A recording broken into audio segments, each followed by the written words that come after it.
नमस्कार श्रोते हो, जय श्रीराम. 7 जानेवारी.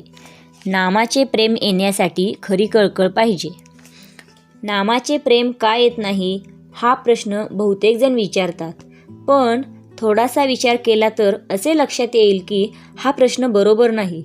मूल न झालेल्या बाईने मुलाचे प्रेम कसे येईल असे विचारण्यासारखाच हा प्रश्न आहे. मूल झाले की प्रेम त्याच्याबरोबर येत असते. तेव्हा मुलाचे प्रेम कसे येईल हा प्रश्न करण्याऐवजी मूल कसे होईल याचाच विचार करणे बरोबर ठरेल. आपण सुद्धा प्रश्न करायचाच असेल तर नामाचे प्रेम कसे येईल असा करण्याऐवजी मुखी नाम कसे येईल असा प्रश्न करणे बरोबर होईल. मुखी नाम यायला वास्तविक आडकाठी कोणाची आहे? दुसऱ्या कोणाचीही नसून आपली स्वतःचीच आहे. वास्तविक एकदा नाम घ्यायचे ठरवून सुरुवात केली की झाले. पण तसे होत नसेल तर दोष दुसऱ्या कोणाचा नसून आपल्या स्वतःचाच आहे. म्हणून नाम घेणे हे आपले काम आहे. मग त्याच्या पाठोपाठ येणे हा प्रेमाचा धर्मच आहे.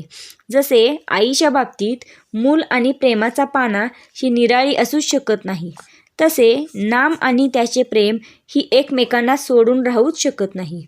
ह्यावरून एक गोष्ट अशी ठरली की प्रेम का येत नाही याचे उत्तर आपल्याजवळच आहे, आणि ते म्हणजे नाम घेत नाही म्हणून.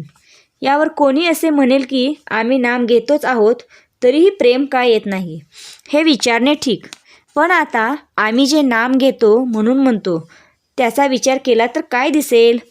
पोटी जन्माला आलेल्या मुलाबद्दल जसा कळवळा असतो तसा नामाबद्दल आपल्या ठिकाणी कळवळा नसतो. सर्व संतांनी किंवा आपल्या गुरुने नाम घ्यावे असे सांगितल्यामुळे आपण ते घेतो, किंवा दुसरे काही करायला नाही म्हणून घेतो, इतकेच. अर्थात तसे घेतले तरी आज ना उद्या आपले काम होईलच. पण प्रेम का येत नाही असा प्रश्न विचारण्यापूर्वी आपण नाम किती आस्थेने घेतो हा प्रश्न स्वतःला विचारणे जरूर आहे. एखाद्या बाईला फार दिवसांनी मूल झाले तर त्याच्या बाबतीत तिची जी स्थिती होते ती नामाच्या बाबतीत आपली होणे जरूर आहे. आपल्या देहाची वाढ जशी आपल्याला न कळत होते तशी आपली पारमार्थिक उन्नतीही आपल्याला न कळत झाली पाहिजे. ती कळली तर सर्व फुकट जाण्याचा संभव असतो. परमार्थात मिळविण्यापेक्षा मिळवलेले टिकविणे हेच जास्त कठीण आहे. ज्याला मी काहीतरी झालो असे वाटते तो काहीच झालेला नसतो. अशा माणसाने फारच सांभाळले पाहिजे. श्रीराम जय राम जय जय राम. श्रीराम जय राम जय जय राम. श्रीराम जय राम जय जय राम.